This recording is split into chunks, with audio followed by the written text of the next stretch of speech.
What's up, YouTube? It's the Console Samurai with Grown Ups Gaming. And we all know that PlayStation 4 and Xbox One are kind of pushing the limits when it comes to the new games.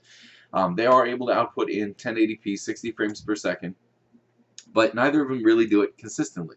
It really is more the upper threshold of what they're able to do. So when Sony came out a few days ago and actually announced that they were thinking about a more powerful PlayStation 4, it wasn't a huge surprise to anybody. Especially since, if you think about it, during the lifespan of a console, we generally do see a few redesigns, whether it be an aesthetic one, or to improve efficiency, or to make a slim version, or in the case of the Xbox 360, to replace a part that is actually causing a known problem, the red ring of death. But the difference is, Sony isn't talking about a small increase. They're not talking about an incremental increase or anything as minor as just improving efficiency. They're talking about a massive leap forward. They're talking about a new console, or a new version of PlayStation 4 with more RAM, a better processor, a better GPU, and the ability to output in 4K, which doesn't come as a surprise to me, because to be honest, when I got my PlayStation 4, it came with a 4K HDMI. So that to me says PlayStation has at least been thinking about it for a while. But when you think about it, that sounds great. It's going to be stronger. It's going to have better hardware. It's going to have better components. It's going to be set up even better to run with PlayStation VR.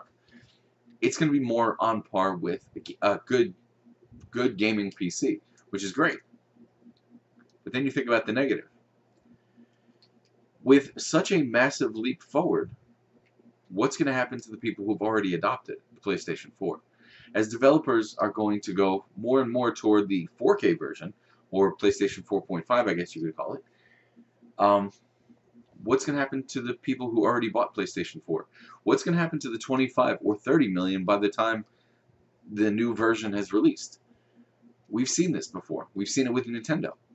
When Nintendo came out with the new 3DS, which had improved functionality over the old 3DS and the 3DS XL, people who already had the 3DS and the 3DS XL didn't jump on it because it just wasn't that different. It wasn't that much better.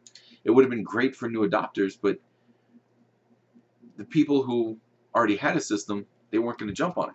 And then we started seeing games that came out exclusively for the new 3DS. Good games that only came out for the new 3DS and kind of just screwed over the people who already had the system. And as many people were pissed about Nintendo doing that, I don't think it was as many people that would be pissed if Sony did the same thing. Because as I said, that is 25 million people who've already bought a PlayStation 4. Could be 30, it could be even more by the time this new version releases. And that's a lot of people for Sony to just shit on, basically, because that's what's going to happen.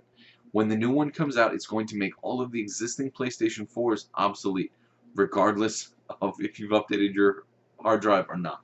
It's going to make everything PlayStation obsolete.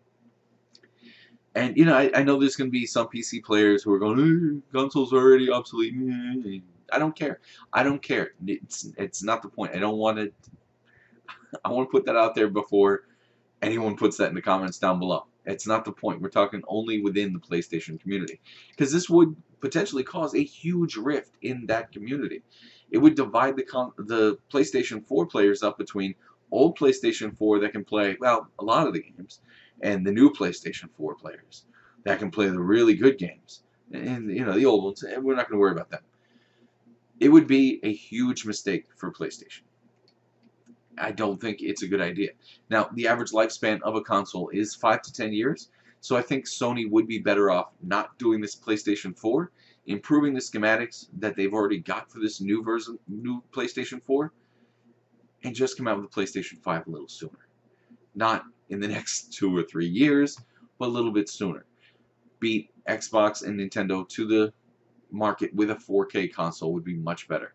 But don't ruin this generation and burn yourself out of many fans, because that's not the way to do it. But let me know what you think. What do you think about this? Do you think that PlayStation 4 should come out with a more improved version, even at the potential cost of making the existing ones obsolete? Or do you think that they should wait? Either way, let me know what you think in the comments down below. Once again, I am the Console Samurai, and I'll see you around.